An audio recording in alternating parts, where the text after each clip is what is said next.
Let's dig deep. Working in a coal mine, about to step down. 58 Democrats have left the state of Texas to try and block an election integrity bill. The bill would expand early voting. Notice what I used, expand early voting. Wait a minute. I can't get past the fact, what, Democrats don't want to vote now? They left the state. They don't want to vote. I understand. They don't want to vote. They're making this big case that basically that all of these Republican laws are trying to disenfranchise Democrat votes. And they've disenfranchised themselves by leaving the state. By leaving the state. All right, Doesn't make any sense. The election integrity bill would expand early voting. It would require a voter ID on mail-in ballots. It would eliminate drive-through voting and 24-hour voting, both of which were done in Houston and in Harris County in 2020. That's a county where we know Democrats were signing dead people up to vote. We've already done a segment on that. Go get back and watch that. You can get it on Facebook and on our website. There are 149 members of the Texas House. You need 2/3 for a quorum, or you need 100 representatives, okay? Well, 58 members of the House left the state, which means the House is 9 people short of a quorum, all right? Okay. They've done this before. This is the point I want to get to. Democrats have done this before. Democrats Republicans have done it as well. Not in Texas. We'll get to that too. In 2003, Texas was working on a redistricting map. Democrats objected, but they were in the minority and they didn't have the votes to stop it. So during the regular House session, 52 Democrats in the House left the state for Ardmore, Oklahoma. That meant there wasn't a quorum in the House and nothing else could get done in that regular session. They stayed in Oklahoma for weeks until the time to take action on the redistricting bill had passed. They then returned to Texas. See, that's just, I don't get that, because you're disenfranchising all of the voters who elected you, Right. as well as the party that you oppose. You're not doing what you're supposed to be doing. Democrats always find a way to get around the rules. I mean, we're supposed to be a nation of laws, They not get of around. men. They violate the laws in order to get around them. So Governor Rick Perry then called a special session.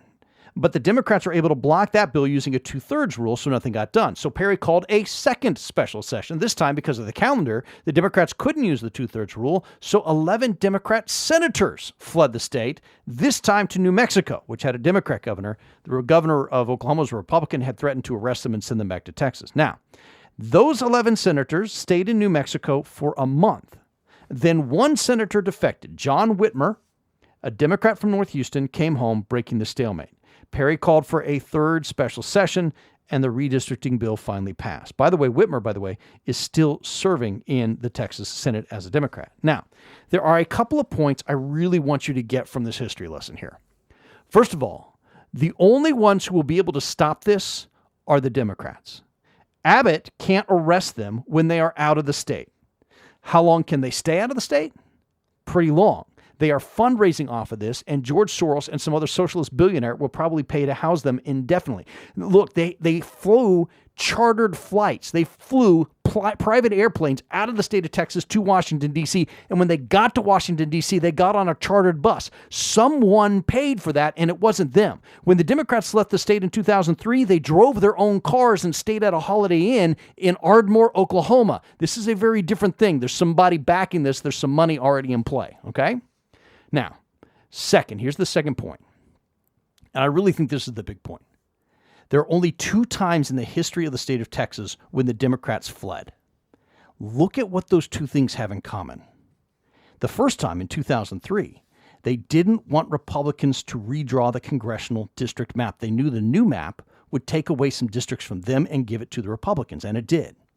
The second time now, in 2021, they're fleeing to stop Republicans from taking away their opportunities to cheat during elections. 24-hour voting and drive-through voting give Democrats an easy way to cheat. And we've already talked about how, on this show, we've talked about how the Democrats did cheat in the Houston area, signing up dead people to vote. It's a lot easier for dead people to vote if you have 24-hour voting and drive-through voting. I'm just saying this is all a red herring, though. I mean, I'll continue to say this until the cows come home. There is absolutely, the facts simply don't bear out any connection between voter identification laws and racism. They don't. Or disenfranchisement of any minority voters. But you know what this does do with? It deals with power. Both times Democrats fled the state of Texas, it was to stop a bill that was going to take away their political power. The only thing that Democrats will really stand up to is an effort to reduce their own power. There have been lots of other bills the Democrats didn't like, and they weren't going to be able to stop, but they didn't flee the state. They only flee when there's a chance the law will take away their personal power. What does that tell you about the character of these people? And this isn't just Texas. You talked about there are other times people have fled the state. There have been 3 other instances across the country of one party fleeing the state to stop a bill. In 2011, Democrats fled Wisconsin because of a bill that was going to reduce government unions that give money to Democrats. That same year in Indiana, Democrats fled again to stop a right-to-work bill. Again, unions give money to Democrats. So they fled to stop a reduction in their own power.